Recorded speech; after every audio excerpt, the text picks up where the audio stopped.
What is up, and welcome to the first ever episode of the Dodgers Collective. My name is Doug McKain. I cover the Dodgers for Dodgers Nation, and I'm joined by two of the great Dodgers ball knowers in the game.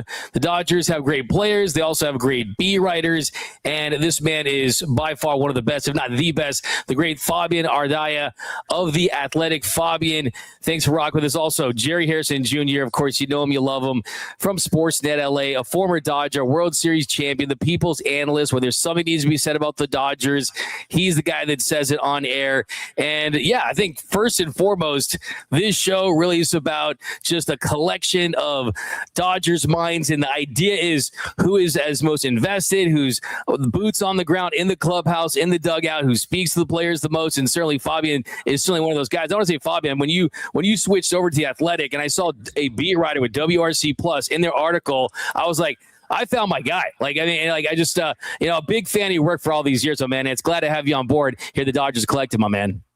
Yeah, glad to be part of this. Excited to talk some Dodgers with you guys over the course of the year. And I see Jerry. I mean, I think you were a little happy about this matchup, right? Mexico, Italy having their way with Mexico. The jersey, though, I have to say, is still fire, though, my man. Yeah, the jersey still fits. I'm still going to wear it. I'm still going to rock it. A little disappointed currently. Mexico's down 6-0 to Italy. You know, it's unfortunate that Mexico's behind. But give credit to Ned Colletti and the Italians, man. They came out this tournament playing extremely well, playing great baseball, and they Ned Colletti put together a really good team. So you got to tip your hat. Yeah, the WBC has been absolutely electric at a time during spring training when baseball is getting going, and it is a Dodgers team that is going to be the talk of baseball. And we'll start with the offseason additions. I mean, this is a Dodgers team coming off back-to-back World Series titles. You had a need at the outfield spot, the 18th ranked outfield last season. They were projected to be the 18th best outfield heading into the season, and the Dodgers go out there and they get the number one free agent in all of baseball in Kyle Tucker. They sign him to a record contract, AAV.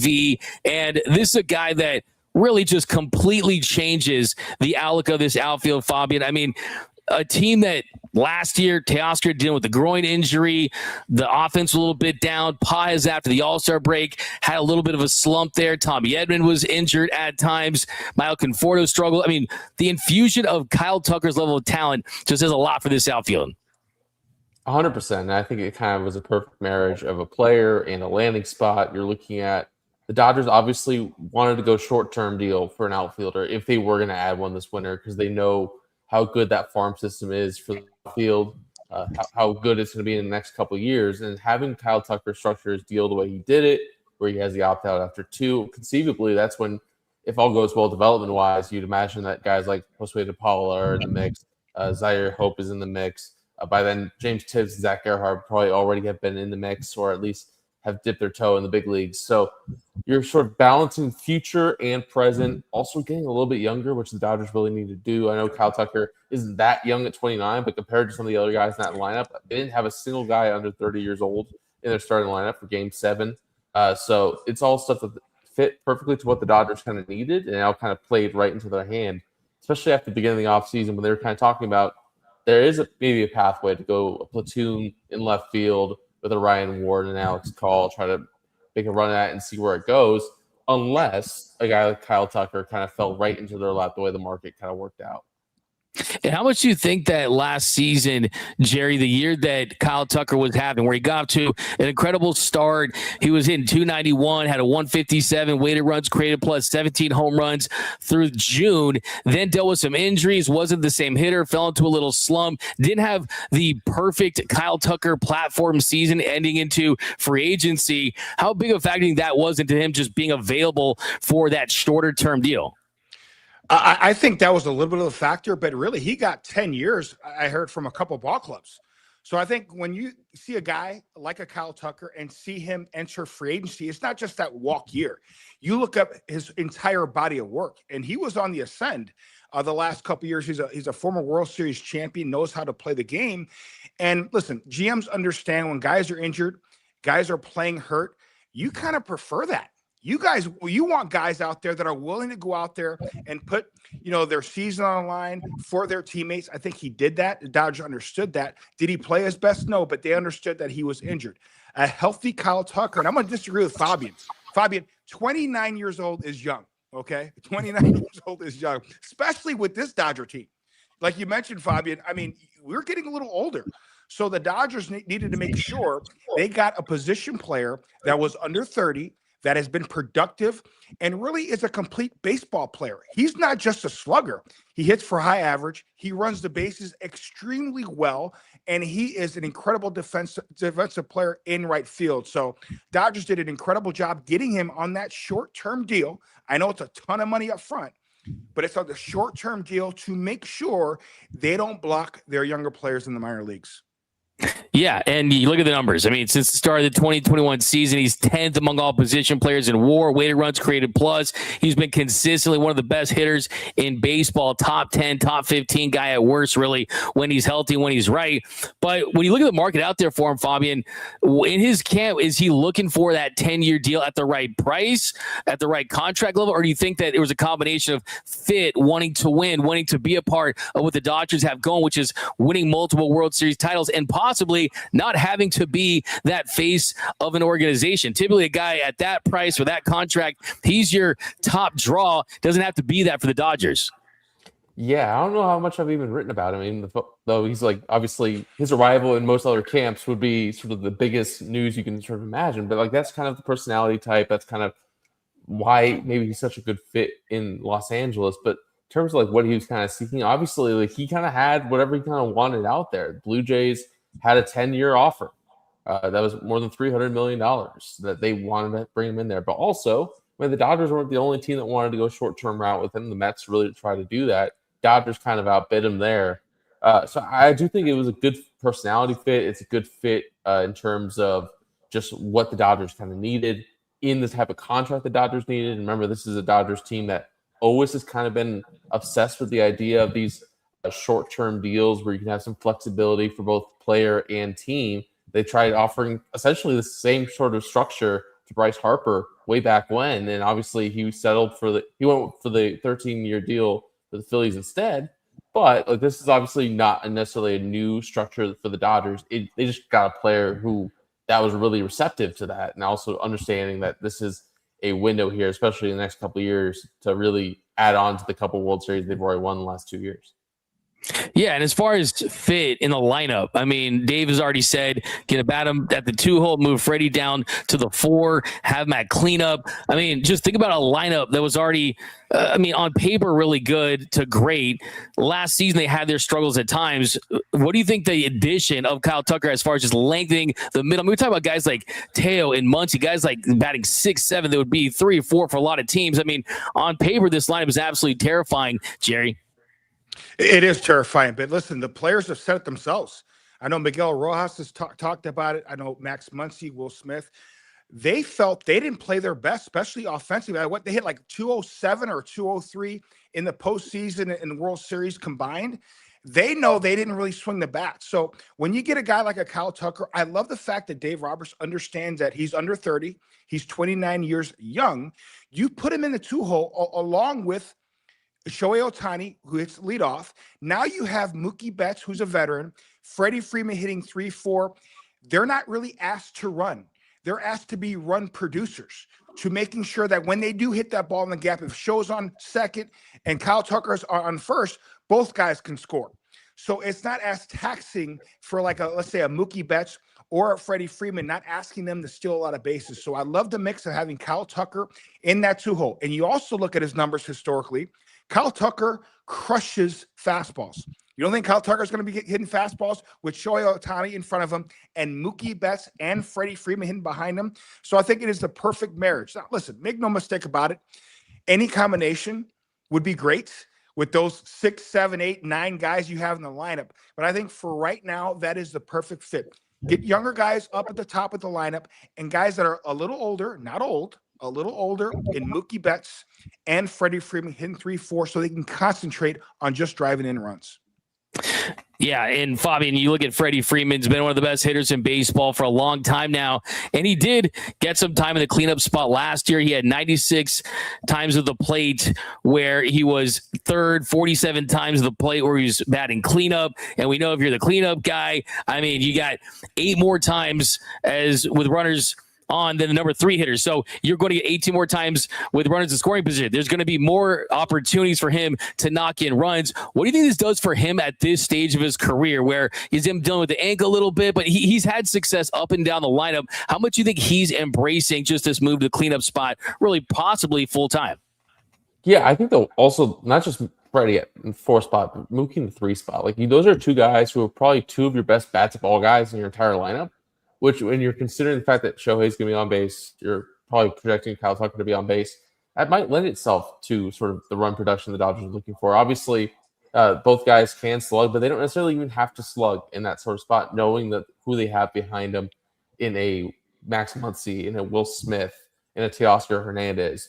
So this is obviously a super long lineup, and it's one that I'm sure will help kind of avoid some of the second half struggles that they kind of had as a group offensively, where they're really kind of inconsistent and trying to find their approach. I think having Freddie Freeman and Mookie Betts consistently in the middle of the order, I mean, even if Mookie Betts doesn't fully rebound to where he was before last season, he still retained the bat-to-ball skills, and that's stuff that is going to play, at least generate some run-scoring opportunities for the Dodgers.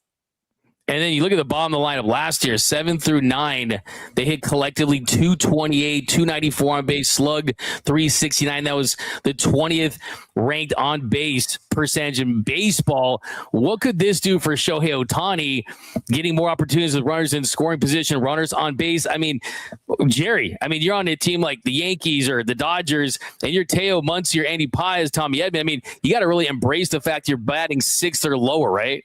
You know, it's amazing. When I got traded over to the Yankees, a good friend of mine, Eric Kinski, we grew up playing against each other. He was on that team already. And he said, when you're in the lineup, if you're hitting 7th or 8th, you better be ready because you may be hitting in that first inning or in that second inning, unlike other teams. So I think adding a guy like a Kyle Tucker, Teoscar Hernandez will be healthy this season. I think the move to him from right to left is going to benefit his legs and is going to benefit him a lot more physically. So I think he's going to have a better offensive year. I also think Andy Paz, he had a great year last year. I think he should have been an all-star. Great first half. Like young players, that second half is really tough. And I think he was tired mentally as well as physically because it's a long season to go along with a long postseason and World Series. I think he's going to be better. And we're going to get a healthy Tommy Edman. Tommy Edman has not been healthy the last couple of years. He really hasn't. This guy's a flat-out gamer. Now that they're slow playing him in spring training, hopefully be back sometime in May. But more importantly, he's going to be healthy. I think you put him 8th or 9th, possibly 9th in this lineup. He's a veteran guy. He knows who's behind him. I think these guys will be better equipped this year and have better production deep in the lineup, 7, 8, 9, 2. Flip it over to Show, Tucker, and Mookie. Yeah, and Jerry, you mentioned it. Last year in the World Series, they hit 203. It was the lowest batting average for a team to win a World Series since the 1966 Orioles, who, by the way, beat these Dodgers. Fabian, how much do you think, even with those guys on paper, it was not just, we got to address the outfield, but we have to kind of infuse it with a little bit of a youthful, a little bit of aggression, a little bit of a, hey, we're going to get a guy that's an all-star level hitter, just knowing kind of what they went through with some of those longer slumps last season?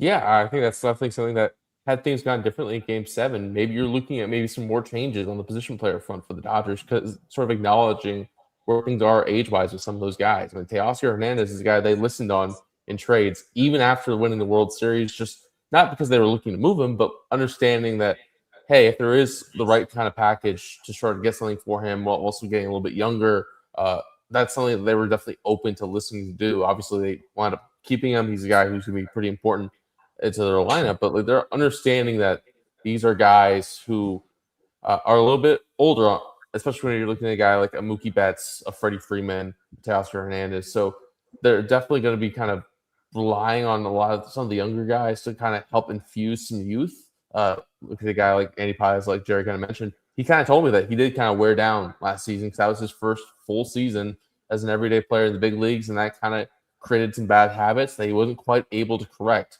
in time for the World Series, and that kind of led to the offensive struggles he had in the postseason. But I think they definitely are relying on some of those younger guys to keep things fresh. Yeah, he was about a league average bat after the All-Star break, but as Jerry pointed out, I mean, he was right there. Dave was pushing for him to be an All-Star. The numbers were creeping up there, and I think, too, that's the strides he made defensively in center field. But we talked about their biggest need, the outfield spot. Another need, I don't know if they would call it their biggest need, was just bolstering that bullpen. I think that you got Tanner Scott the previous offseason where you spent $72 million on him. He leads the league in blown saves. He has his ups and downs. They have a lot of confidence that he's going to bounce back. We'll touch on him a little more later in the show. But you get Edwin Diaz. So you had two needs, and you filled both those needs with the best player available in free agency, Kyle Tucker in the outfield, and Edwin Diaz as a closer. First question, Fabian, for you on this one is, how do you think this changes how Dave Roberts manages the bullpen late? Because last couple of years, it was closer by committee. We're going to play matchups. They're kind of against the idea of going to that everyday closer, except if you can get Edwin Diaz and Timmy Trumpet to Narco coming to that bullpen. I think they made the exception for Edwin Diaz because of how good he is. Yeah, it makes things a lot easier. And I think if you asked any Dodgers person at the beginning of this offseason if they would land Edwin Diaz or really heavily pursue him, they would have said no, just because understanding a lot of different factors. Like they probably wanted to stay away from guys with the qualifying offer, with like guys like Tucker and Diaz being some of the few exceptions there. But also, they just didn't think the market was going to go that direction. They were looking at the 1 to 2 year deals for relievers. They were in on guys like Ryan Helsley in that market for a reason.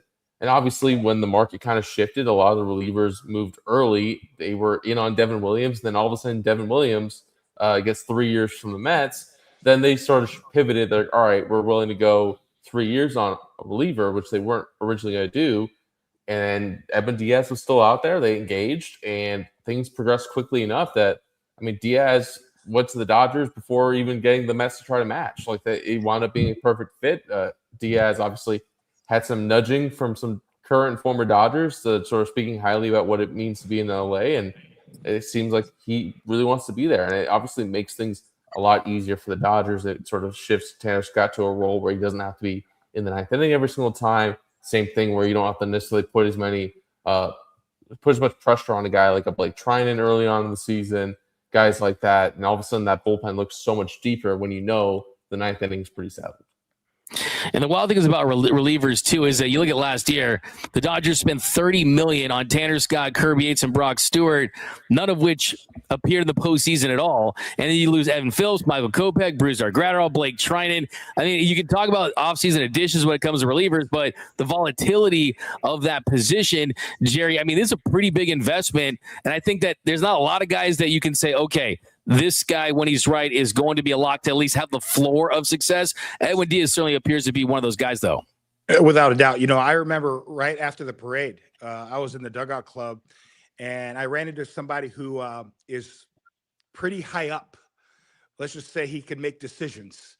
And he basically said, they should have got us this year. They should have got us this year. You know what's amazing? You go back, and I was obviously, you guys are covering it every single day. I just remember getting text messages from, you know, former players that are in other organizations, and they're saying, you guys are in trouble this year.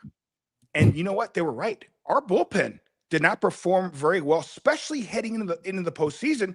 Dodgers did not have a closer. They did not have a closer. And they're going to try to patch things up in the bullpen. And you guys know, usually, or you better have a rock-solid bullpen heading into the postseason. Dodgers did not. They did not. They had to make Roki into a closer. So fortunate for us that he thrives in that role. Offensively, Dodgers weren't really swinging the bat heading into the postseason, and they really didn't swing the bat that well in the postseason, but they were fortunate enough to have moments. If you really look back at it, watching the games over the course of the offseason, especially the NLDS games against the Phillies, guys, the Phillies should have beat the Dodgers. They had them on the ropes. They should have beat them. Go to the World Series. The Blue Jays, how many times did the Blue Jays have the Dodgers literally on the ropes? They didn't close. The Dodgers, obviously their experience and their will, they allowed themselves to win that championship and now back-to-back champions. Dodgers are extremely smart. They know and recognize, man, we kind of got a little fortunate to win that World Series, but we're going to make sure we put ourselves in the best possible position. That's why when Kyle Tucker became available, hey, let's go get that dude. Let's get him. when Diaz, as the offseason, went along like Fabian stated, hey, we literally have a chance to get him. Nobody really kind of closed the deal to get him. So as it came about, the Dodgers said, we can legitimately get this dude. He is a lockdown closer. Boom, they got him.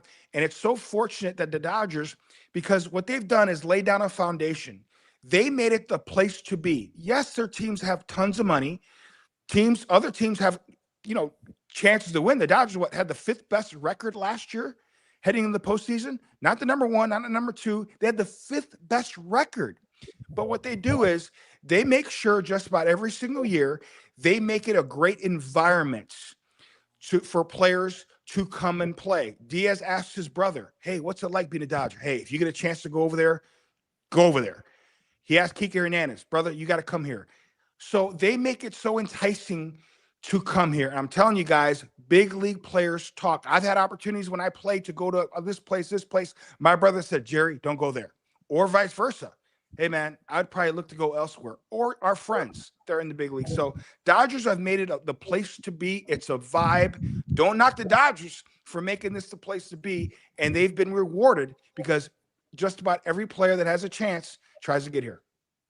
Yeah, I remember asking Edwin Diaz about that down at spring training, just the Alexis Diaz and Kike and his brother talking to him. And it's like, hey, what did they say is great? He's like, what was it? He's like, it's great. And I was like, what's great? He's like, everything. I'm like, this is coming from a guy, Alexis Diaz. It's not like he had a lot of success with the Dodgers, right? It's not like he had a big role, but he still said that, hey, they had an impact on me. I like being here. Fabian, I mean, is that really just the word around the big league clubhouse? Like, hey, like the Dodgers, it's like a next level thing that they're doing on the side to say, hey, like we want to make sure that our reputation is to be a franchise that's this destination franchise that can get not just superstar free agents, but sometimes second level, third level, any type of player wants to be here. Yeah, and the Dodgers for years were that for the reclamation types. Like they were for the Max Muncies, for the Chris Taylors. So that's why they got a guy like an Andrew Heaney, a guy like a Tyler Anderson free agency a few years back, because they knew that the Dodgers had the reputation of getting the most out of you. That's how Teoscar Hernandez wound up in LA as well. But I think what you've seen over the last couple of years, especially as the Dodgers revenue which was already high, jumped significantly with the Shohei Ohtani boost, you've seen guys basically say like, all right, this is a place to win. Like they are winning, they're built, ready to go, and they're going to keep spending. And yeah, of course Kyle Tucker wants to be in the lineup with the Shohei Ohtani, with Mookie Betts, with Freddie Freeman. Yeah, these guys want to win. And I think the Dodgers have done so much stuff on the periphery where they already kind of were a place that had a good reputation for how they treated players, for how open front offices communication-wise with guys. And also just this is a place that's going to try to make the most of maximizing you. And even the guys who don't have success here, they even heard Michael Conforto say that, like, hey, I didn't click, like nothing clicked there, but it's not because the Dodgers didn't do enough to try to help me improve. It just didn't work. But like he was a guy who stuck around, who the Dodgers kept around all season long, all postseason long, to keep him around just in case he was needed and just in case the right opportunity came along. But like that was obviously something that resonates with guys. Like they aren't going to necessarily cut bait with veterans that they believe in. Yeah, Edwin Diaz, it's going to be exciting. It's going to be electric here in that run out. And, hey, he's a guy who is elite. I mean, 8th in FIP, 2nd in strikeout rate, 3rd in strikeout to walk rate, 4th in expected ERA. I think he had the surface level, the under-the-hood stuff. And it's going to be exciting to see Dave Roberts go to him to close out games for the Dodgers. Now, speaking of newer Dodgers that no one was really talking about heading into this season, Santiago Espinal. I know that, Fabian, you guys are looking for stories down at Camelback Ranch. Shohei's playing for the WBC. Yamamoto's over there. Santiago Espinal has really emerged with the injury to Tommy Edman, with the chance to make this roster. Feels like he's made the most of his opportunities early on. But what have you seen from Santiago Espinal down there? Yeah, it sounds like he's going to be on the opening day roster. Dave Roberts pretty much said as such last week. And I think he's obviously earned it. And you're looking at the roster math, and it makes a lot of sense, especially with Tommy Edman starting the season on the injured list. They kind of could use another versatile right-handed bat. It makes sense in that sort of environment. And it seems like the bat has made some changes that, at least this spring, have looked really good. We'll see, obviously, how things translate over the course of the season, especially when you have limited playing time. But they've worked with him on some of the stuff with his bat path, trying to emphasize the contact that he's making sure that not only is he making more contact, but that he's really making more impactful contact. And it's gotten him back to a place where he hasn't quite been that often in his big league career. Like, this is a guy who, even during his All-Star season with the Blue Jays, finished as a below league average hitter by OPS plus. Like, this is not a guy who's necessarily going to tear the cover off the ball, but he's a guy who's a useful player that they kind of wanted Andy Ibanez to be, where he's just going to be a right-handed bench bat who you feel comfortable defensively at multiple different positions. And if he's in your lineup hitting ninth once or twice a week, you feel fine with that. I think that's kind of how the Dodgers see that happening. And obviously we'll see once Tommy Edman comes back, once Kike Hernandez gets back, how things kind of shake out. But at least while Kike Hernandez is recovering from surgery, they basically have a guy who can do a lot of the same things. Yeah, and Jerry, you look at spring training stats and the success that he's had early on. He's definitely built that momentum. I mean, how important is that for a guy like Santiago Espinal to get added to a team that, hey, you got all the superstars, but this is someone that's kind of making that role his early on. And do you think that this is something you're buying into as well?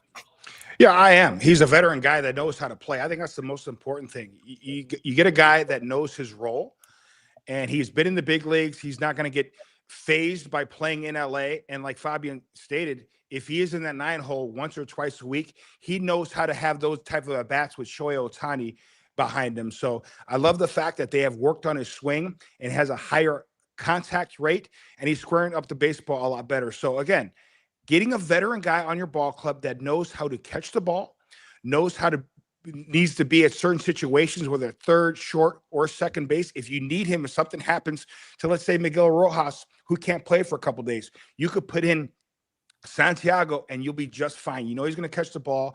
You know he knows how to play the game, and he brings energy.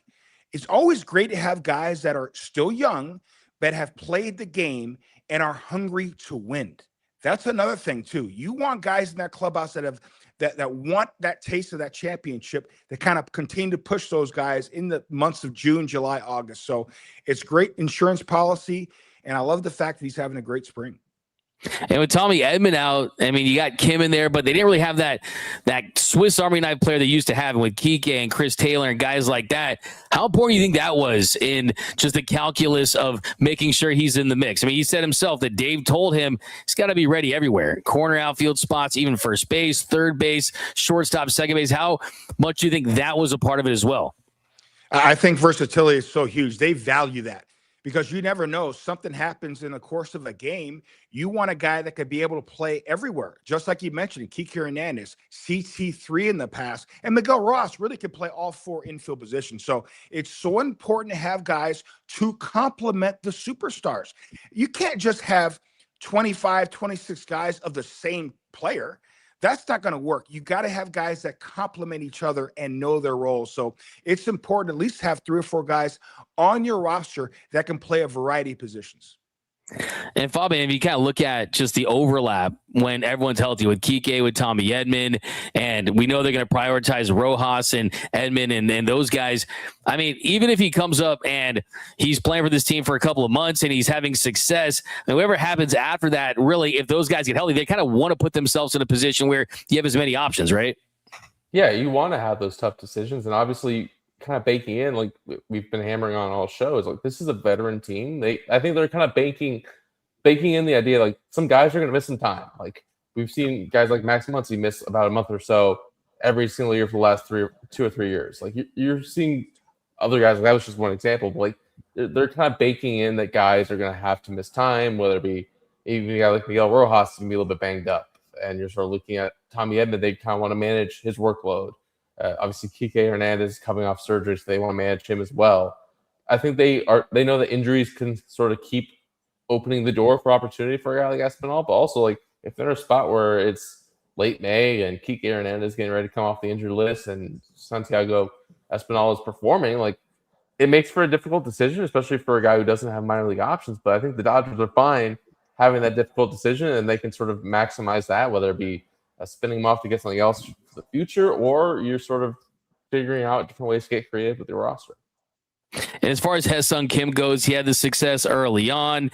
The power's been up. The swing has looked revamped. He did have that little hiccup there in the WBC. Looked like he dealt with a little hand thing, but they said everything was going to be okay.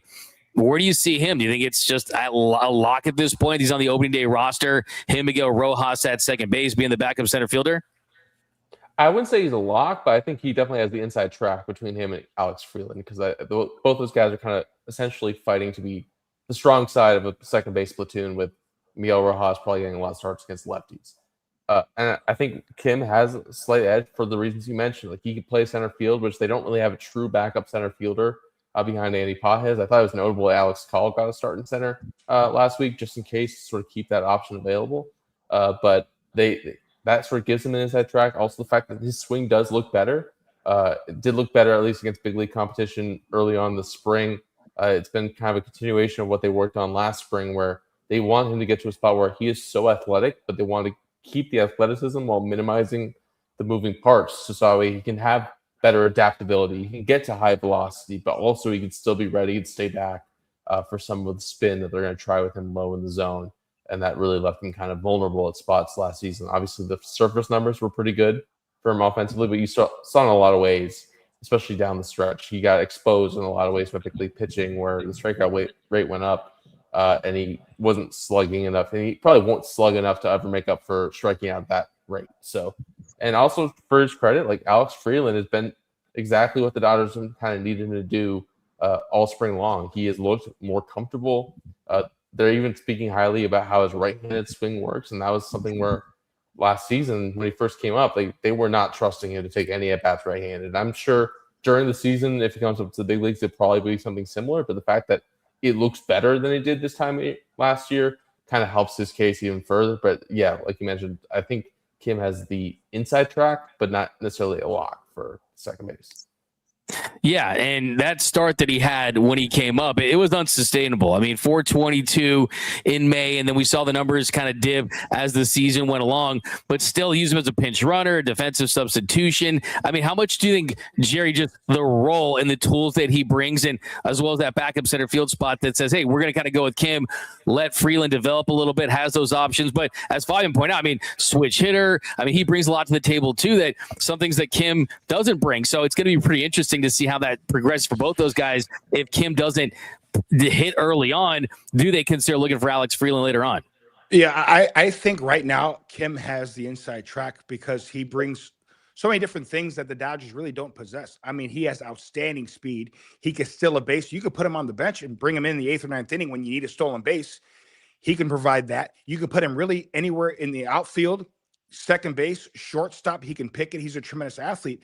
And I think that he has hopefully turned the corner offensively. You know, the biggest thing is, and this Dodger organization knows that, once you get to the big leagues, you can't hide. If there's a pitch that you can't hit, guess what? Other teams are going to pick up on it. And everybody knew he had struggled with velocity, and he'd get behind in the second half, 1-2, 0-2, and they're either going to rush that fastball up at 97, 98, or he would chase that breaking ball in the dirt. A guy like him, he cannot strike out. He's got to have a high contact rate to use his speed and be able to catch up to that fastball. So hopefully he's made those changes because he brings a different dynamic. Now, as for Alex Freeland, I think he has made tremendous strides this spring. I would like for him and for his career to play every single day, because I still think there is hope for him to be an everyday player in the big leagues. So he's still young. I think that may be the move. Maybe let Kim have the lion's share to start at second base. You can move him around, maybe in the outfield, at center field, and have Alex Freeland get a lot of reps, play every single day at AAA to make sure he gets enough burn and see what happens, come late April and May. So I think that is probably the way they're going to go. Yeah, Bobby, we heard Aaron Bates talking about it, just the twist in his swing, and they're trying to get him more ground up. I mean, in your eyes, just kind of seeing those early at-bats and just the adjustment there, just kind of elaborate on that, just that process and how quickly you can implement that. Yeah, and it's like a fine line between like being athletic and rotational and being out of control, which I think is something that you saw a lot early last spring, where like obviously it became pretty clear early on last spring that he was not going to open camp with the team, just because looking at how he how he looked in some of these live at bats, where he kind of got, obviously he was facing some pretty good pitching, but it was very clear that he wasn't quite ready. He looks a little bit more comfortable this time around. Looks like the swing it's still a work in progress, but it's a lot more progress than it was this time last season. And it's one of those things where you're trying to keep the athleticism that he has, the quick twitch that makes him so good, makes him so tantalizing, while also he's got to put the bat on the ball, like Jerry said. And I think keeping his swing pretty adaptable and using the athleticism as in terms of ways like be able to shift gears mid-swing and sometimes, I think is the big thing that's going to matter for him thriving in even a part-time role for the Dodgers.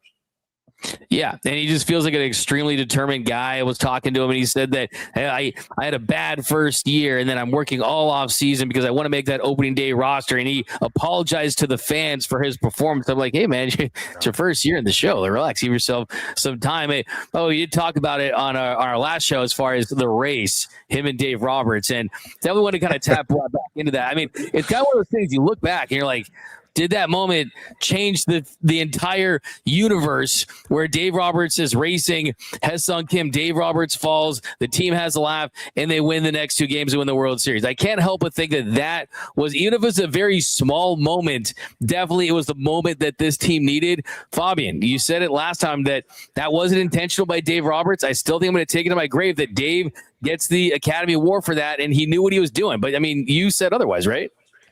Yeah. I don't think he was necessarily taking a dive, but I do think that he and everyone was pretty pleased he didn't blow a tire there, because I think if he was scootering around for the last couple of games of the World Series, that'd be a little bit of a tougher look. Yeah, and Jerry, by the way, I told you that Hye-Sung Kim told me that even in their primes that Dave would beat him in a race, and you, I think, said that you agree with him. I totally disagree. I think Kim takes Dave in a 40-yard dash or whatever it may be. I think that Kim wins that one, 85th percentile in sprint speed. Well, listen, Kim can absolutely fly. You got to remember, I played against Dave Roberts back in 1998. He was on the Akron Arrows. I was on the Bowie Bay Sox. We go all the way back to AA. So I see firsthand how fast he was. I mean, he was absolutely lightning. And I think the race would be close, but I think Dave Roberts would get him. Now, to go back to that incident in Toronto, I don't think that Dave Roberts meant to trip and fall, but I think that was the perfect moment. Because at that time, the Dodgers obviously were down three games to 2. Backs were against the wall. And I think it brought some levity to the situation and allowed everybody to breathe and to laugh. And sometimes you need to laugh when your backs are against the wall. And they were able to kind of hit the reset button after Dave Roberts hit the face plant. And it just reminded, I think, all of us that are around. Now, Dave is older than I am, but remind all of us that, you know what, some things now you got to leave to the young dudes. Let the young dudes have their day. And I think Dave Roberts was reminded of that. But I tell you what, after that moment, I think that kind of changed the course a little bit. Now, still, the Dodgers still had to go and play well, but it allowed them to play loose and play well, win Game 6. And obviously, we know what happened in Game 7. Yeah, the rest is history. Right now, they're trying to get their third straight. All right, fellas, switching gears to the rotation. So first thing I want to kind of get into on this one is the Blake Snell update. And Blake Snell, we know that he's not going to start this season, the rotation, but I believe there was news today that he's going to be starting to throw off a mound. Am I right, Fabian? Yeah, he told Dave Veste yesterday basically that he was throwing off a mound to a standing catcher, which is not, this is not a bullpen session. This is very, very early still in the front progression, but it's the first time he's been off a mound in any respect all spring. Yeah, and Dave Veste is as plugged in with Blake Snell as anyone. That's his guy. So I love that. Now, as far as Blake Snell and just the start of the season, it feels like this is nothing that's shocking the Dodgers. This is not some massive setback. They understand the plan with Blake Snell. And the way I look at it is throughout his career, if you followed his career, this is nothing new. I mean, this is someone who you can make the case is the best second half pitcher in the history of the sport, really. I mean, a 3.95 ERA in the first half in 108 starts, a 2.33 ERA, 103 starts in the second half, postseason ERA at 3.27. Last year had a 3.18 ERA in the postseason, 34 innings, 41 strikeouts, the most ever by a Dodgers pitcher in the postseason. It feels like Jerry, he's at peace with, hey, I don't need to go 150 to 200 innings and chase a Cy Young. I'm here to collect rings. I think the Dodgers and Snell are on the same page with that plan. With 100%. And I think Blake Snell last year kind of pushed it early on, and we saw the results of that. and we saw him make that start, obviously, at Dodger Stadium early on. He had to be on the IL for a couple months, and they had to slow play him and be ready for the second half. I love the fact that they're kind of catching it early, meaning making sure you have a slow buildup and make sure that he hits his stride midseason and is really strong in the second half. So the Dodgers are being smart and recognizing that they have enough talent, enough arms to kind of hold the fort, if you will, for the first couple months to make sure a guy like a Blake Snell is completely healthy in the middle of the season and obviously the end of the season. So it'll be an opportunity for some young guys. They got to take advantage of the opportunity and make sure when they give it an opportunity, they pitch well and help the Dodgers win ball games. And Fabian, as far as the timeline, I mean, you look at him needing to basically have his own spring training. Are we thinking late May? Are we thinking early June? Are they just going to slow play this until he's 100% ready? Yeah, I think they're just going to slow play it. And I think it's one of those things that I'm sure as we talk about the rotation all year long, especially early on in the season, the Dodgers have kind of built enough buffers that they are in a spot where they don't need to necessarily hit the ground running pitching-wise. Like they can afford, I know we're going to talk about Roki Sasaki later, but they can afford to have a Roki Sasaki struggle early on in the season. They can afford to have Blake Snell be on the shelf to start the season.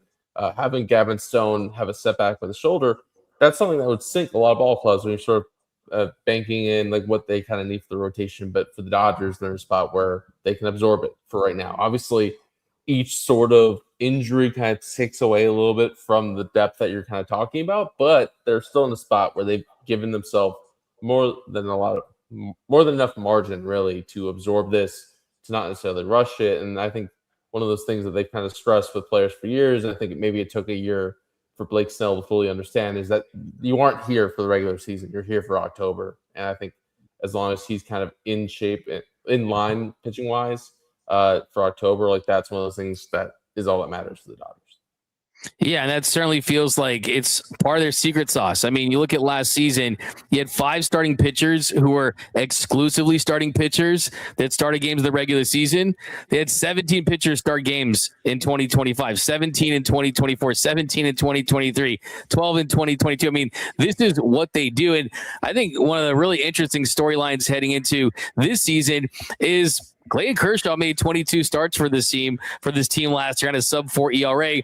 That veteran's not here. There's not that James Paxton type, that veteran guy that they're looking to eat those regular season innings. One of these young rookies or second-year, third-year guys is going to have to step up and fill those innings. It feels like River Ryan, Fabian, is a guy that they're going to kind of lean on, possibly, maybe not the beginning of the season, but whether it be a River Ryan, a Gavin Stone, whether it be, Emmett Sheehan says his first full year being a big leaguer. I mean, they've got some of these young guys that need to take a big step to eat some of these innings during the regular season. Yeah, I think that's part of why they've kept a guy like Justin Verlander stretched out to start, because they had to know that they need to have that length at different points of the season, even though he's proven he could be a pretty effective reliever in certain spots like he was last year. So that's another guy who's going to be important. And I think you're still kind of banking on, I know obviously you're not expecting guys like Landon Knack and even a guy like Cole Irvin who's in NRI in camp. Those aren't guys that are going to save your rotation, but those are guys that you're hoping at least to get some sort of valuable innings out of. And last year, they were kind of in that same spot going to the season, and it didn't go well. Like Justin Verlander got bombed his first time he went out and started as a spot starter in April. Landon Knack really struggled all season long, and they were in a spot where they kind of had to lean on guys a little bit more than they expected to. They kind of had to scrounge together some starts more than they thought they would. But there's going to be spots where they're going to have to rely on a lot of different guys deep in their depth chart, especially because you're looking at guys like Gavin Stone and River Ryan who are coming off surgery. And while they don't necessarily have strict innings limits, those are guys who it's hard to imagine them going wire to wire. We already know Gavin Stone won't do that. Dave Roberts basically said the other day like that it's hard to see, like it's easy to see a world where they have to push pause on River Ryan at some point this season, whether it be on the front end or the middle end, just because they know that he's coming off Tommy John surgery. And he was also a guy who didn't have a lot of innings under his belt in his professional career, even before he got hurt. So like these are all things that you kind of have to factor in if you're the Dodgers. And yeah, like they don't have a veteran to sort of rely on there. And I think that's one thing that's going to be intriguing if some of these injuries start to pile up is which of these young guys can sort of assert themselves as being one of those guys. Obviously, Sheehan's a guy that's going to start the season in the rotation that they feel really highly about. But there's only so much more that they have to keep going further than that in terms of depth. They know that there's going to be a lot more than 5, 6, 7 starters that they're going to have to count on to get through the season. Yeah, Justin Robleski, River Ryan, I mean, guys that have that swingman potential, going to be so valuable for this team. What did you see last year, though, as far as the growth of Justin Robleski from, as Fabian mentioned, his start of the season? Then we saw the velocity tick up towards the middle to the end of the season. Then he gets the big outs in the World Series. It feels like you can build on that confidence, Jerry. Absolutely. You know, I've got a chance to talk to him a little bit the last couple of years. You know, it's amazing how you want and see certain guys that, listen, you want everybody to have success, but he's a guy that is not afraid of anything. You know, he understood that, you know, he didn't pitch well when he first got up to the big leagues, but he went down and made adjustments, came back. Here's my stuff. See if you can hit it. Got hit around a little bit. Okay, I'm going to come back and make my adjustment. He has made those adjustments, whether you asked him to start or coming out of the bullpen, to be a guy that you can provide length, maybe 2 or 3, maybe 4 innings out of that bullpen. So I love the makeup. He's the guy that understands, hey, I can get better and better and better. And also, this team trusts me.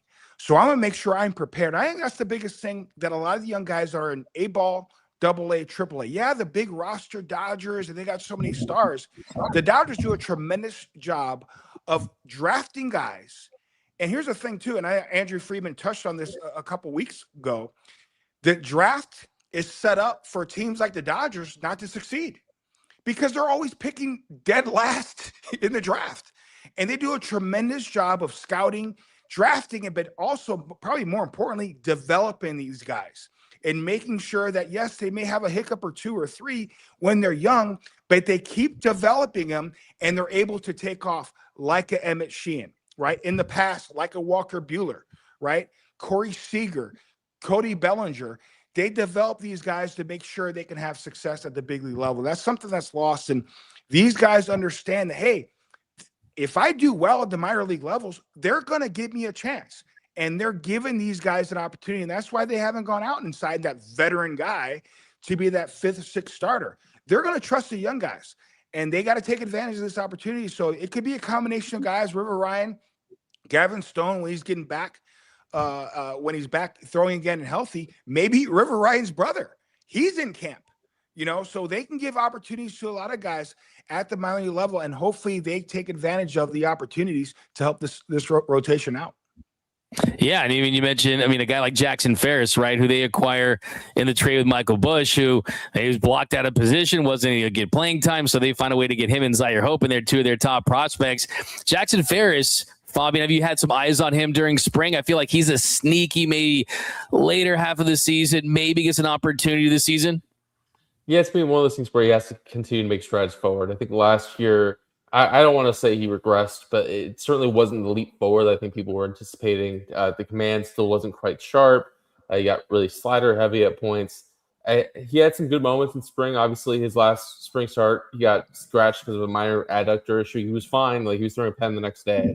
And he's not in big league camp anymore. But like, that's a guy who obviously, if he takes the step forward that people were expecting to take last season, then all of a sudden that's another guy that's maybe like on the periphery of things if they need to. Obviously, that's probably a break glass in case of emergency type situation where like they had a couple years ago where they were really going out and plucking guys like Emmett Sheehan way earlier than you'd expect Andrew Friedman run team to do. I think Emmett Sheehan was like the 2nd player that Andrew Friedman ever called up directly from AA to the big leagues. Yeah.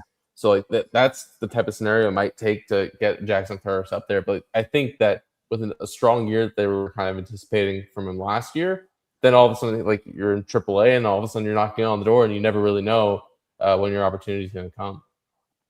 Yeah, certainly. I mean, I think you could this year, like you just get 1 through 40 and know that they're going to use 40 pitchers. And who are those pitchers going to be? And a lot of them you don't even know yet, right? I mean, it's a 6-month season, 162 games, a lot of seasons, a lot of innings to fill. But one thing I find really interesting when you look at the early part of the schedule is all the days off and the consistent days off. I mean, if you look at the off days to start the season, they open with a 3-game set against the D-backs, Thursday, Friday, Saturday, off that Sunday, and then they have 4 of the next 5 Thursdays off. And then even in May, you have 3 Thursdays off. So you look at the way the rotation can line up with Yamamoto, with Glasnow, Sheehan, Roki. I mean, you look at a potential the swingmen there. I mean, Emmett Sheehan, of course. I mean, How do you think that it stacks up early on, Fabian? And do you think they go to that 6-man rotation after Yama possibly makes 2 starts? I mean, it's going to be pretty interesting how they use those days off early on in the season. Yeah, they have 5 days off that first month of the season. I think they're going to start with a 5-man rotation because they can be creative with those off days. Even when they need that 6th starter, they can be in a spot where they can just pop in a guy to start or go bullpen game if they need to. But I think they're going to go, at least first month of the season, it seems like they're going to go 5-man rotation, which gives them an added bonus. Like especially when you have the Shohei Ohtani roster spot, you sort of know that you have a 9-man pen for the first month of the season that can help keep other guys fresh, help keep starters fresh. Don't feel like you have to necessarily burn guys out in April. I think the scheduling kind of worked out in the Dodgers' favor, where they, especially knowing that for large stretches of the season, they're probably going to have to go 6-man rotation to accommodate a Roki Sasaki, a Yamamoto, and an Ohtani. But like at least for the early part of the season, they don't necessarily have to worry about that as much, and they can go a little bit deeper with their pen and maybe have some more swing types, some more multi-inning guys to help bridge in case Shohei Ohtani's built up to 3 innings instead of 5 innings or whatever sort of he looks like at the end of the WBC, or if Emmett Sheehan can get built up to 4 innings instead of 5 innings for whatever reason. Like they are in a spot where they can afford to have those extra arms in the pen if they're going to go with the 5-man rotation to start. Yeah, that's certainly formidable. I mean, Yama, Glass, now Sheehan, Roki, and then Shohei, of course. That's an interesting one, too. I mean, how many innings is he going to be built up to start the year? It's going to be 2, 3, 4. I mean, we look at the workload, Jerry. I think one of the subplots of the season, too, is Shohei's made it pretty clear that he at least wants to pursue the Cy Young under the prism of, hey, if I win the Cy Young, it means I'm helping my team win games. It means I'm helping the Dodgers, right? And clearly, I think the messaging from his side to the organization is, I want to pitch this season. What are your thoughts on just like managing a workload for a guy that's a 2-way player, WBC, everything he does? Well, I can't show that he can't do it because he's proven all of us wrong so far with his career. I think the biggest thing is if he makes 23 to 26 starts and he pitches like Shohei Ohtani's capable of pitching, yeah, he could be in that Cy Young race. I think the biggest and the most important thing is making sure he has that proper buildup. Obviously, April is going to be very important, and I love the fact that they do have a lot of off days. But when you have a lot of off days up front in the season, guess what happens, guys? Later in the season, August, September, they're going to play games, 19 games in 20 days? They're going to have that stretch. You got to factor there's going to be some rain delays or rainouts, and they're going to have to play and make up a game or two. It usually happens in the season. That's more usually on the East Coast when I play for the Orioles and the Yankees. But that could happen to the Dodgers when they go play the Reds or the Mets or those teams out east. So you got to make sure you have the proper buildup with Shohei Ohtani because you understand, yes, I love the fact that he wants to be in the hunt and possibly win a Cy Young, but he's also the leadoff hitter for the Dodgers, arguably be the most important offensive player in baseball. So you got to make sure that he's strong, he's fresh, and kind of monitor him. And he's got to be honest. He's got to be completely honest on how he feels. Does he skip a start or two throughout the regular season? Sometime in June or July, he's just not feeling it. It's just kind of wearing down. He needs to be honest. Hey, I may need to skip a start. I still play every day, but I may need to be able to skip a start to make sure I'm strong for the second half. So when it comes to Shohei Ohtani, I can't say he can't do nothing because he has shown us that he's capable of doing just about anything he wants on a baseball field.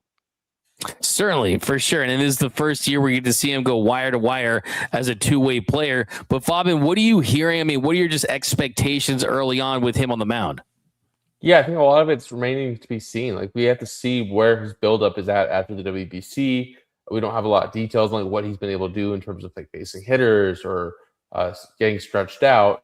It does sound like no matter what, he's going to start the season in the rotation. And when I brought up the idea, the question to Dave Roberts the other day, like, is this going to be a situation like last season where he was building up an inning at a time in big league games?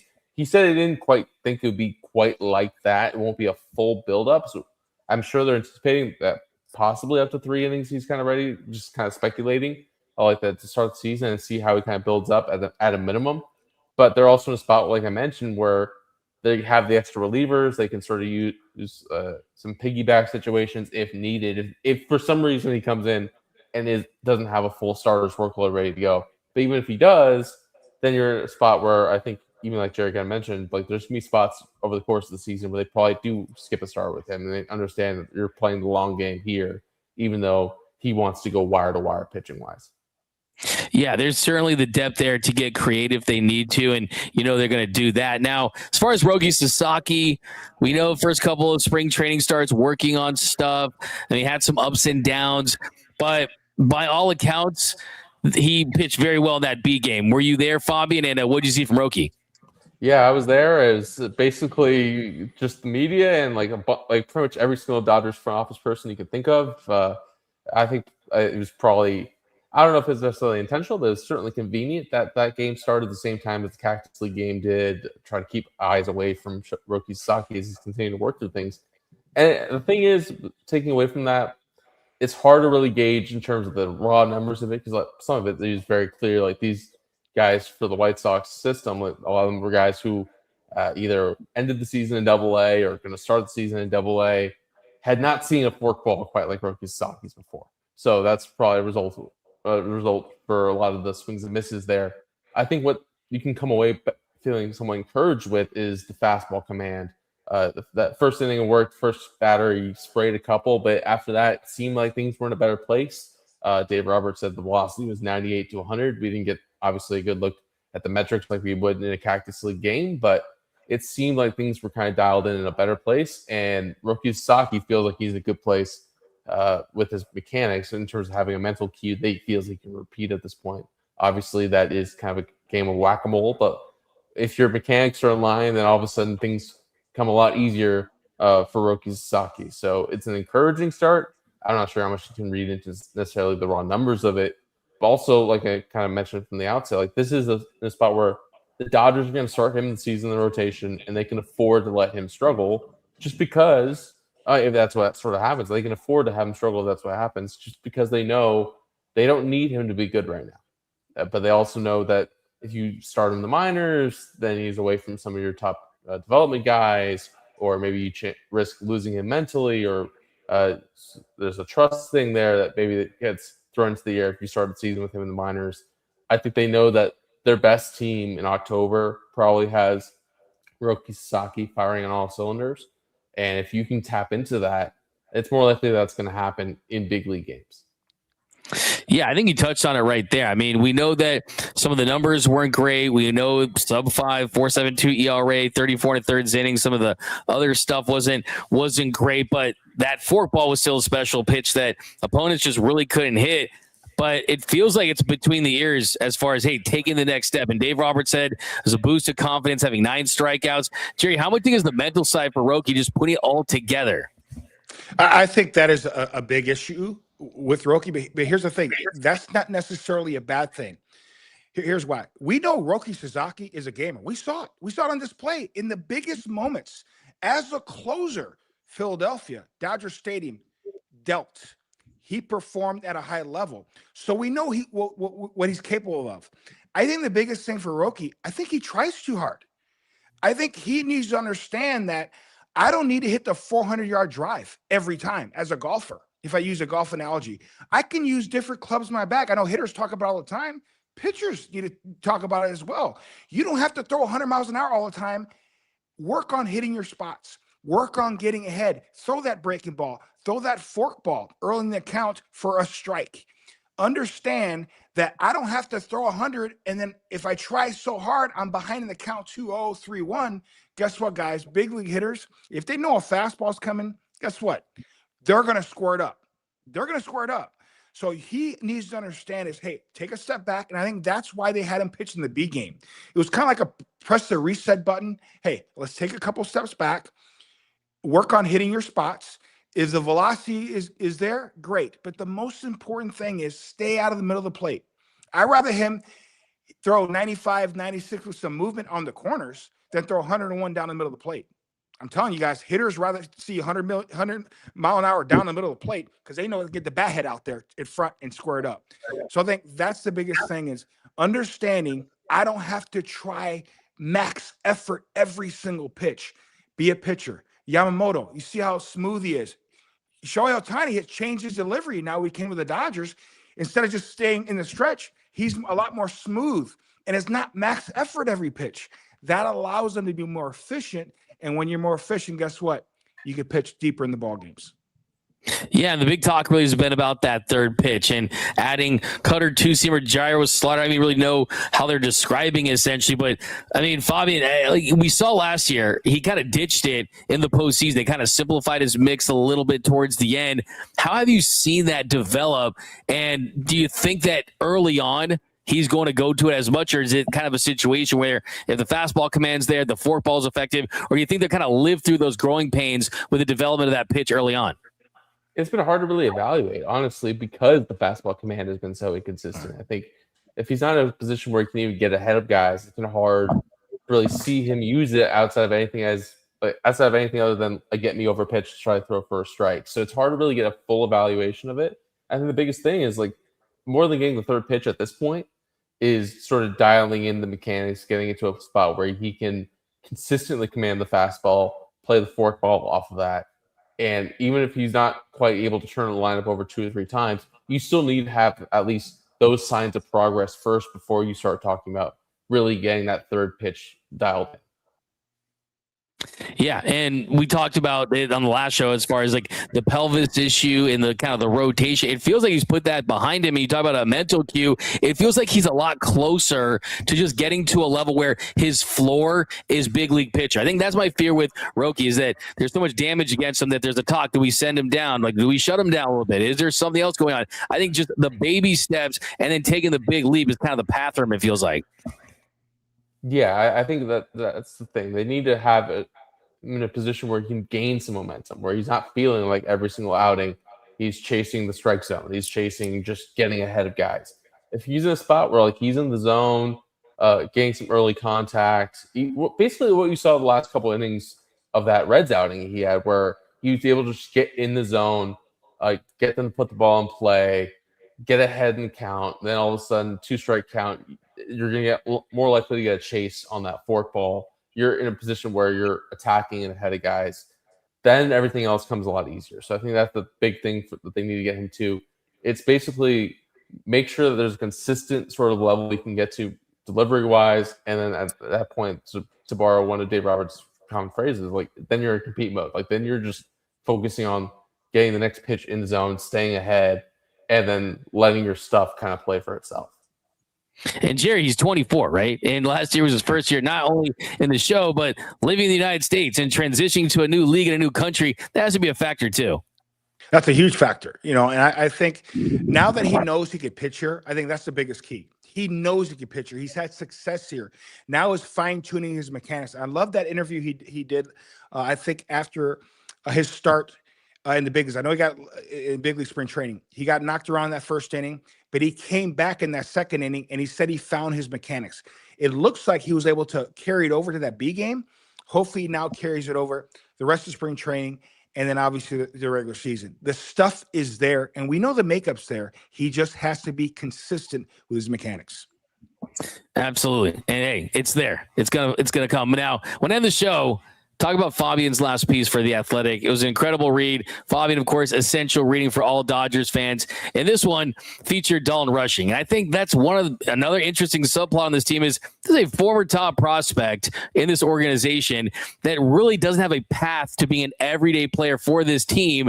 And I thought Fabian, right off the jump there, off the rip, it was so many things in common. I mean, they both went to Louisville. They have the same agent. Thought it was cool to hear about Will Smith and him working in the offseason, just having that routine and not just being a big leaguer, but teach him how to be a Dodger. Yeah, it was one of those things where like, it wasn't necessarily like anyone at the organization reached out to him or that Will Smith reached out to Dalton Rushing and said like, hey, you should come over. It's one of those things like they were both at Camelback Ranch a lot. They got to talking a lot, and a lot of the conversations sort of revolved around the fact that Will Smith has been in these shoes. It wasn't quite exactly the same. I think people kind of knew that Will Smith was the catcher of the future when he first came up, that Austin Barnes and Russell Martin were more veteran pieces, and that eventually that they're getting replaced by Will Smith. Dalton Rushing's not necessarily in that spot because Will Smith is locked up for the long term. But like, if anyone's going to understand the situation that Dalton Rushing's in, it was going to be Will Smith, and understanding that, hey, it's going to be difficult in a part-time role to get your swing going. it's also difficult to just deal with everything that comes with being a Dodger. It's not like Dalton Rushing wasn't a guy who hasn't played in big moments before. Not that he didn't play in a big school like Louisville before, but there's just so much extra that kind of comes with being around the Dodgers, being in that orbit, having all the media that's in the clubhouse, having all the expectations of being a top prospect for an organization where there aren't a lot of guys who have stuck around and lasted as everyday guys on the position player front. The only guys on this roster right now that have are Will Smith and Andy Paez, like guys like Gavin Lux, guys like Miguel Vargas, guys like Keibert Ruiz. There's other guys that we've seen, Michael Busch, that we've seen sort of break through and not be able to stick. Not necessarily, some of them not necessarily of their own doing, just that they were blocked. I think Dalton Rushing's in a similar spot, but also it's just hard to stick. And I think having, like Dalton was pretty open about just sort of understanding what is being asked of you at this stage of your career, understanding that as much as you believe in yourself, you have to trust not just in your ability, but also have the confidence in yourself to take a step back, which is something that he admitted that he tried to be the hero often last year in his brief chances, because he felt like, oh, if I just really hit this like 5-run home run right now in this big spot, then I'm going to get some more playing time. I think one of the things that he's kind of realized now is that his swing, there's so much confidence in his offensive side of the ball that if he's going to be in a spot where he's not fully dialed, if he's sort of able to dial back his swing and just consistently get back to ball, the good results are going to be there. And as long as he can do that in a small sample, like more opportunities are gradually going to come, because the Dodgers are in a position where, yeah, there's no clear-cut role for Dalton Rushing right now, but the more he's able to play well, the more he's able to, in those 2-3 starts a week, he's able to show out, the less that they feel they have to push Will Smith physically, the easier it is to get Will Smith through a full season. And obviously, it's not going to necessarily be a part-time role forever for Dalton Rushing. While there isn't necessarily a clear-cut path to him getting there, things have a way of sorting themselves out. And as long as Dalton Rushing takes care of business, it becomes a lot easier for that to sort of play out. And I think that's one of those things that, at least hearing him talk about it this spring, you're seeing a different perspective out of Dalton Rushing. Obviously, he still has to go out and do it, but he sounds like a different version of himself than he was this time last year. Yeah, and he's very open about it. He's a great quote. I mean, I thought it was an incredible piece. And you point out the fact that, yeah, Will Smith last season, I mean, he played 110 games, had a 901 OPS. It felt like he did not hit that wall, and he had enough to catch every inning in a World Series that had 2 extra inning games, including one that had an 18-inning game. It feels like Jerry just knowing that, yeah, maybe that path isn't there to be that everyday player, but also he does have a role specifically for this team. And helping Will Smith stay fresh, and that's a role for sure, on top of, as Fabian pointed out, taking advantage when he does get those opportunities. Without doubt. And I think that's why it's so difficult to have young guys be the bench guys, because as you get older, like a Kiki Hernandez, right, you realize your role and you realize, you know what, I'm probably not going to be an everyday player anymore. My job is to be that guy off the bench. So you don't put everything on that at bat or that game, because you know what, I'm going to get a start here. Even if I go 4 for 4, I probably won't start the next day. So I make sure I'm going to have good at bats and let the chips fall where they may. That happens as you're a veteran guy. And it's a lot more difficult for younger guys, because every at-bat is the whole world. It's the World Series. And that's why it was so hard for Dalton Rushing. I'm so glad that he got with Will Smith, and Will Smith recognizing, you know what, I help him because Will Smith is a tremendous teammate, understands when Dalton Rushing has success, our team will have success, because I'm not going to play every day. And I realize that when I do have those off days, those rest days in the first half of the season, midway through the season, I'm going to be that much more stronger in the second half. That's why Will Smith, when he came back from that hand injury, was epic in the playoffs and in the World Series. So he recognizes, hey, man, I need this guy. He's going to help me and help the team. So I love to have that type of rapport, and they have that camaraderie right now. And Will Smith can help Dalton Rushing get through those difficult days and understand, hey, man, you don't have to be perfect. Don't be perfect. Nobody's asking you to be perfect. Just do what you do, and what you do, because Dalton Rushing is so talented, is going to be good enough. Yeah, and it feels like Fabian, outfield's not an option. Dave Roberts already confirmed that. Freddie Freeman is saying he wants to play 162 games. We know they're going to work him in there with Will Smith, but also things happen throughout the course of a season where if he does get that extended run, he's got to be ready to take down that opportunity. And it just feels like that's kind of the way he's going to get time. But outside of that, I mean, that's pretty much it, right? Yeah, essentially. And we saw this last year when Will Smith broke his hand, and Dalton Rushing basically said like the opportunity kind of sped up on him. And you saw by the end of that season, by the postseason, Ben Rortvedt kind of assumed that role that Dalton Rushing was supposed to have. So I think it's being ready for that opportunity, understanding that as long as you keep sort of doing the things you have to do, that eventually some chances are going to come your way. It's a lot easier said than done. It's one of those things that, especially when you're a young guy like Dalton Rushing is, who's always had success at every single level, who has never chased crazily, that has never struck out up as much as he did last year.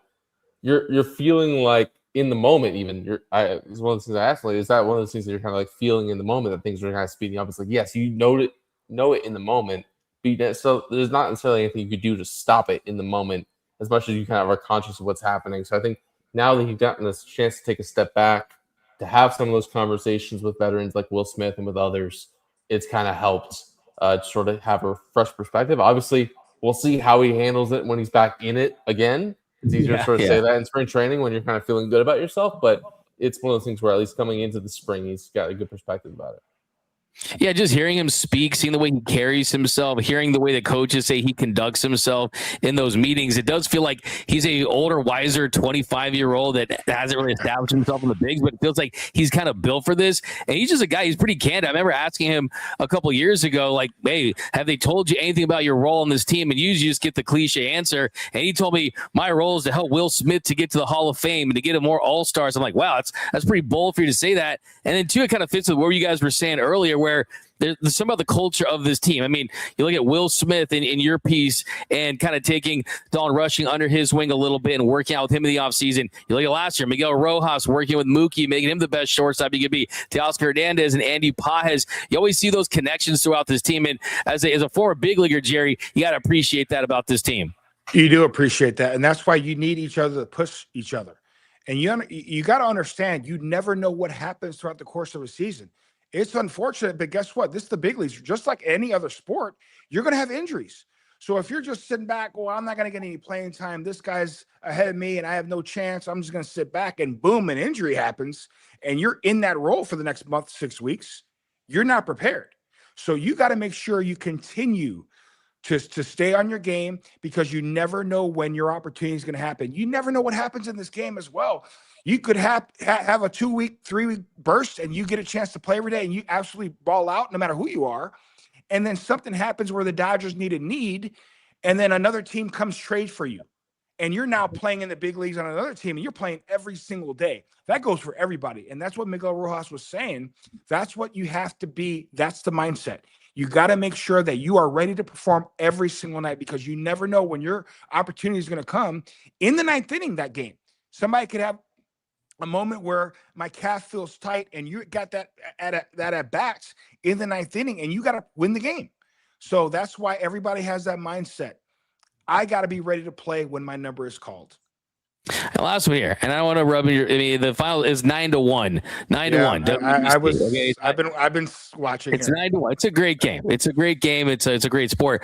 What does that mean to represent your country in the WBC and just put that uniform on? Of course, you put on the Yankees uniform, the Dodgers uniform, two of the most iconic uniforms in all sports. To represent your country, it's got to be extra special. All right. Really special. You know, I mentioned this a couple of times. My mom is from Mexico, from Sonora. And, you know, to put on this Mexican jersey, to play for Mexico, represent Mexico in 2009 with my brother. That was the first time me and my brother played on the same team. I'm 4 years older than Scott. So that was the first time we were on the same team together. And for my mom to see us together on the same team, play at the same time, and represent Mexico, that was truly special for our family and for her and for the rest of our family in Mexico. And we played at an exhibition game in Tucson against the D-backs. Me and my brother homered in the same game. So that was extra special. So we were able to advance in the second round and of pool play. That was special.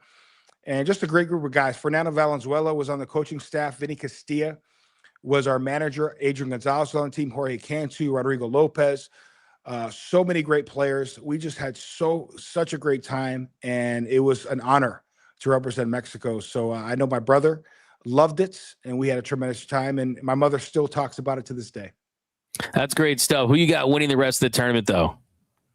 Well, now that the United States is in, and my boys are on that coaching staff, Mark DeRosa, Michael Young, David Ross, George Lombard, man, I was feeling for them. I know it's been a tough 24, 48 hours for Team USA, especially that coaching staff. But now that they're in, man, I think they're going to really play well. They're not going to take any chances. I think they're going to step it up.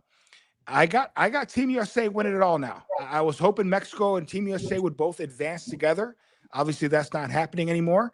So I'm rooting for Team USA, but I'm telling you guys, there are so many talented teams. Japan, Korea has a really good team. The Dominican Republic, their lineup is absolutely legendary. Albert Pujols is a manager who should be managing in the big leagues with somebody. He's obviously as good as it gets. Venezuela as well. So I cannot wait. I think it's going to be epic. And it's such great to see, guys, to see the WBC explode in popularity, just to see baseball explode the last 4 or 5 years, really 15 years, but the last 4 or 5 years, man, it has taken off. And with the World Series, the playoffs of last year, now the WBC, man, I am so proud to be affiliated with the game of baseball. It's never been better, man. I'm so happy that it's all countries are represented and playing good baseball. Oh, yeah, I couldn't be more into the WBC. I mean, I've been for years, but the crowd, especially the Latin American countries, it's so electric. They're so passionate. Fabi, you're still rolling with the DR, right? Yeah, that was my pick before the tournament started. I picked Junior Caminero to be the breakout pick, and that's looking pretty good right now. So I'm going to stick with that. Breakout pick. You see a season last year? Well, breakout in terms of people knowing what he's doing outside of Tampa Bay. He's a great player, man. I like when he showed that media member. He kept a receipt on that media member. Didn't answer his question. He was a little upset about it. But yeah, I'm going to go with the team that has the player that makes me the most money, which would be Shohei Ohtani. It's not a lot, but I mean, Shohei Ohtani definitely made life better. And honestly, Team Japan, I want to see him be in 2 dynasties at the same time. The WBC dynasty, the Dodgers dynasty. But yeah, I can't wait to see the end of that tournament and can't wait for the season to start. But yep, that was the first episode of the Dodgers Collective. So subscribe to the show, subscribe to the podcast, write us a review, rate us 5 stars. Also, you can follow us on social media as well on Instagram and on the X. Go read all of Fabian's work at the Athletic Essential Reading. Of course, you're going to see Jerry Hairston on Sportsnet LA. You can find me over at Dodgers Nation. But that is going to do it here for the first episode of the Dodgers Collective. And until next time, we'll see you later.